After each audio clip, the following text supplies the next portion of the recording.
ఓం శ్రీ గణేశాయ నమః. మార్గశిర శుద్ధ ద్వాదశిని మత్స్య ద్వాదశి అంటారు. దశావతారాలలో తొలి అవతారమైన మత్స్య అవతారాన్ని పూజిస్తారు.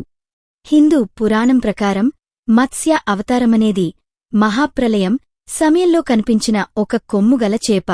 విష్ణు దేవాలయాలలో ప్రత్యేక పూజలు చేస్తారు. ఆంధ్రప్రదేశ్లోని తిరుపతిలో ఉన్న నాగళపురం వేద నారాయణ స్వామి ఆలయం విష్ణువు మత్స్య అవతారానికి ఏకైక ఆలయం. మత్స్య ద్వాదశి.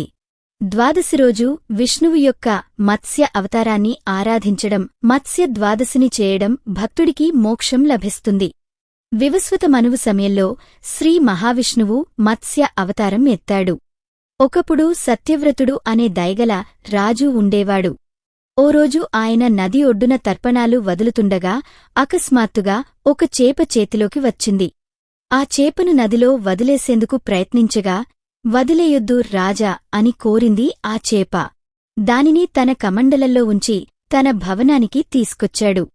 కమండలంలో స్థలం సరిపోవడం లేదని చోటు మార్చమని కోరింది. మట్టికుండ, నీటితొట్టె, సరస్సు ఇలా ఎక్కడ ఉంచినా ఆ చేప ఆ స్థలాన్ని అధిగమించేది. చివరికి సముద్రంలో వేగ సముద్రాన్ని కూడా అధిగమించింది. ఇది సాధారణ చేప కాదని భావించిన సత్యవ్రతుడు నమస్కరించి, నేను ఇప్పటివరకు ఇలాంటి జీవిని చూడలేదు, మీరు ఎవరో చెప్పండి అని కోరాడు. అప్పుడు ప్రత్యక్షమైన శ్రీ మహావిష్ణువు తాను చేపరూపంలో అవతరించానని చెప్పి, ఈ రోజునుంచి 7 రోజుల తర్వాత 3 ప్రపంచాలు నీటిలో మునిగిపోతాయి. ఆ సమయంలో పెద్ద పడవ వస్తుంది. మీరు దేవతలు, వృక్షాలు, జంతువులు, జీవులన్నీ ఆ పడవ ఎక్కండి. వాస్కి పాముని ఉపయోగించి ఆ పడవను నా కొమ్ముకి కట్టండి అని చెబుతాడు. అలా ప్రపంచాన్ని రక్షించే బాధ్యతను మత్స్య రూపంలో శ్రీమహావిష్ణువు స్వీకరించారు.